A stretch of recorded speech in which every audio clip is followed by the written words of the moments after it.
Now, functions can have more than one derivative. And what do I mean by that? Once I take the derivative of a function f, I have a new function, f prime. Maybe f prime is something I can take a derivative of as well. So I would call that derivative of the derivative the second derivative of the function. And this is going to tie into what I was saying earlier about those points where it looked like we had a maximum, it looked like we had a minimum, but then the slopes didn't work out. So let's look at two different functions. Both of these graphs start at coordinate x equals small a, y equals big A, and they both stop at x equals small b, y equals big B. And both of these functions are increasing, but they are different. We can see that they are sort of bowing out in different directions. So how can we describe this kind of shape? This is not something that our vocabulary currently distinguishes, right? These are both increasing functions. They both look like they should have tangent lines. They both look like they should be differentiable. Let's actually put those tangent lines in and notice that all of the tangent lines for the first graph are beneath the graph of the function. And all of the tangent lines for the second are above the graph of the function. So that's actually something we can quantify. So we will call functions concave upward or concave up if all of the tangent lines are beneath the graph of the function.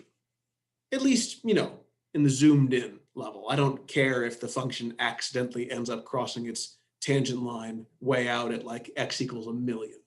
That's fine. And similarly, if a function is beneath its tangent line, then I'd call that function concave downward, or concave down for short. So you can think of these as, like we have two different kinds of parabola. Parabolas can either open upwards or parabolas can open downwards. And it all depends on, whether that leading coefficient on our x squared is positive or negative. Well, if I'm taking a calculus point of view, this should have something to do with derivatives.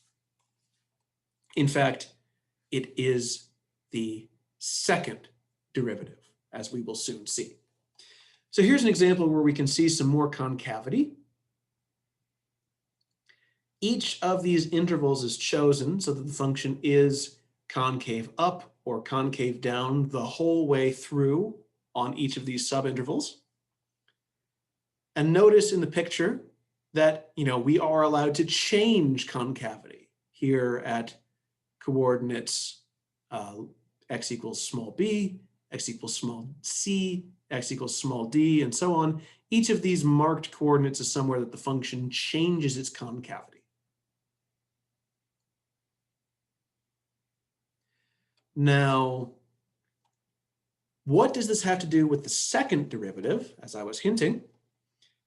If I did have a function that was concave up, the slope here at coordinate a is going to be, some slope.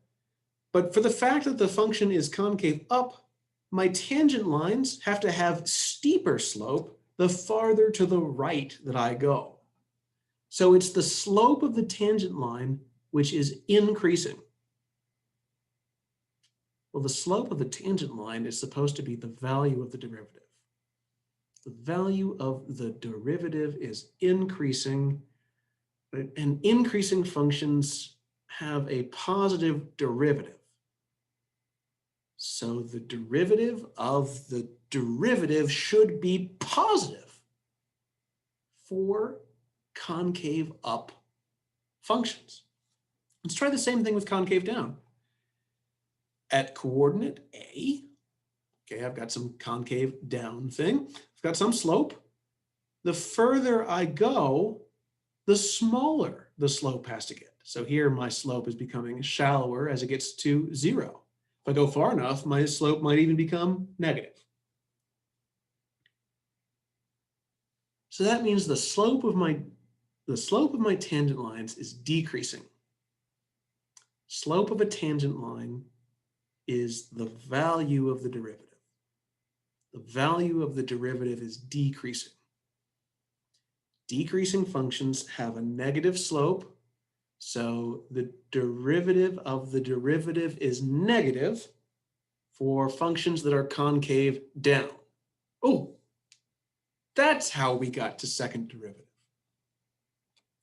Now again, this only works as long as that second derivative exists, right? We might have a function that fails to be differentiable somewhere.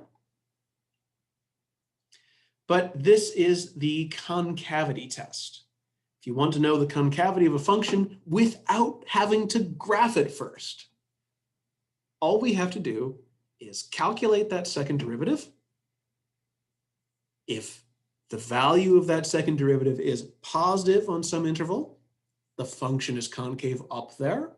If the value of that second derivative is negative, then the function is concave down there. Again, all of this without knowing what the graph looked like. We can predict what that graph will look like.